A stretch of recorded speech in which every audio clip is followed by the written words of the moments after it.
Не покупайте эти сиропы от кашля детям до года. Все эти препараты увеличивают количество мокроты в легких, а не выводят ее, как в рекламе.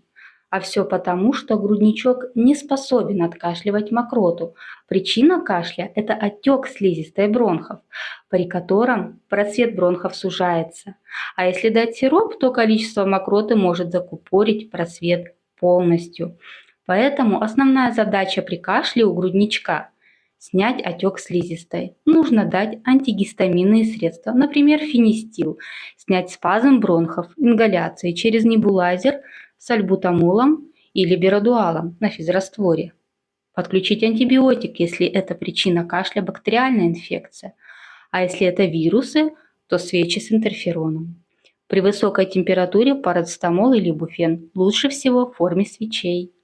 Обильное питье. Лучше дать регидрон.